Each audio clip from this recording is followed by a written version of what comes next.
Happy Wednesday, everybody. Welcome to another episode of Market Update, where we discuss leading financial and economic developments in Europe, Asia, and North America. My name is Tony. Let's jump in. US President Donald Trump has stirred controversy yesterday, by appearing to give China the green light to continue buying Iranian oil, a move that could upend years of bipartisan US policy aimed at cutting off Tehran's primary revenue source. In a surprise post on his Truth Social platform, the US President declared, quote, "China can now continue to purchase oil from Iran," as part of a broader call for Israel and Iran to halt hostilities. The statement followed his announcement of a fragile ceasefire between the two Middle East adversaries, a truce already marked by early violations after massive US airstrikes on Iranian nuclear facilities over the weekend. Trump's remarks initially rattled oil markets and policy circles alike. West Texas Intermediate crude plunged 6% to settle near $64 per barrel, as investors interpreted the comment as a signal that Washington might loosen its grip on Iran's oil exports. US officials in the Treasury and State Departments, caught off guard, scrambled to determine whether Trump's statement reflected a policy shift. One senior White House official later walked back the comment, saying sanctions remain in effect and that the US president, quote, continues to call on China and others to buy American oil, end quote. The official suggested the president's post was aimed more at highlighting that his recent military actions had kept the Strait of Hormuz open. This is, of course, a key oil choke point, one which the Chinese are deeply reliant on. The timing also coincides with the US president's efforts to rebuild economic ties with China and resolve the US-China trade conflict, a big part of which has become the rare earths chokehold, which we've been covering on this channel the last few weeks. Allowing Chinese purchases of Iranian oil, even implicitly, may be seen as a goodwill gesture in parallel to these negotiations. Yet the legal picture remains murky. China officially receives about 14% of its crude oil from Iran, no small amount, but energy analysts believe the true volume is significantly higher, as much of it arrives through covert channels designed to evade US sanctions. These disguised shipments often pass through intermediary countries such as Malaysia, the United Arab Emirates, or Oman, and are relabeled or blended to obscure their origin. To facilitate this, Iran relies on a shadow fleet of aging tankers that operate with transponders turned off and make ship-to-ship transfers at sea, a practice that complicates detection and enforcement efforts. Iran's cut-rate crude has become a lifeline, especially for China's independent refiners, known as teapots, many of which operate with thin margins and rely on off-market supplies to stay competitive. With Beijing prioritizing economic stability amid a prolonged property sector slump and weak consumer demand, access to cheap energy remains strategically important. Indeed, as we have seen, Beijing would be hit hard if the Strait of Hormuz was shut down, and is thus praying for a ceasefire to remain in place. Some analysts have argued that a war that brings in the United States would be in China's benefit, and while it would be, the risk to Chinese energy security by a conflict in this region is simply too high for Beijing to want to risk such a maneuver. Now, despite the US president's comments, existing sanctions, including those on tankers, petrochemicals, and secondary buyers, remain in force for now. Whether this signals a lasting shift or a momentary deviation remains uncertain.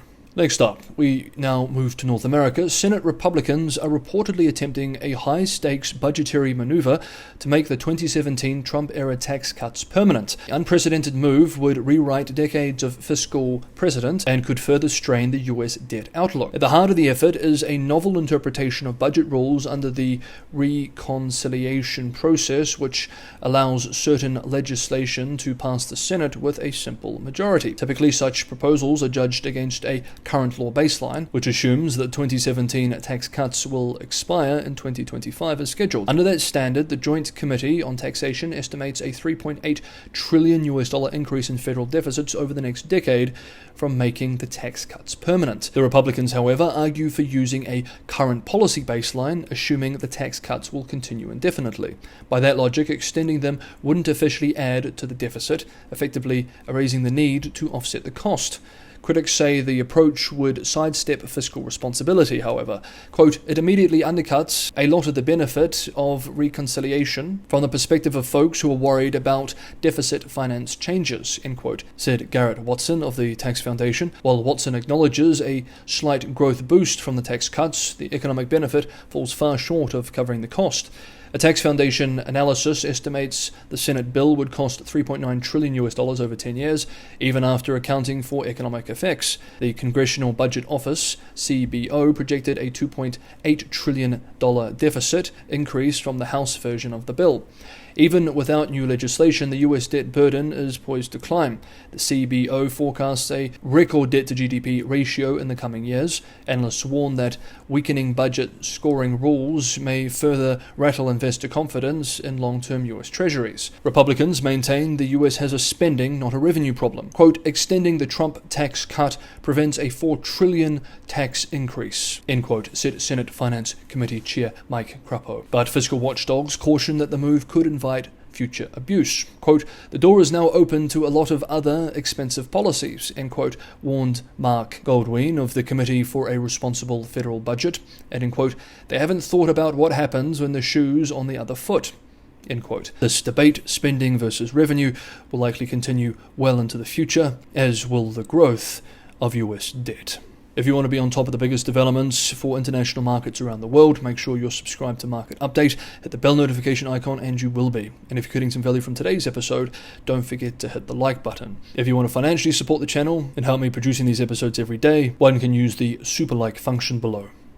Thank you so much, everybody, for the ongoing support. And finally for today, we move to Europe. The European Union must present a, quote, credible threat, end quote, of retaliation if it hopes to diffuse escalating trade tensions with the United States, a senior official has warned, as a critical July 9th deadline for negotiations looms. The Chief of Staff to European Commission President Ursula von der Leyen told EU ambassadors after last week's G7 summit that only the threat of a robust response would sway US President Donald Trump into softening his stance on tariffs. According to two officials present at the meeting, speaking to US-based Politico, he urged support for a €95 billion retaliation package targeting US goods and services. Trump has threatened to impose a 50% reciprocal tariff on EU imports if a deal is not reached, citing the €198 billion annual US trade deficit in goods with the bloc.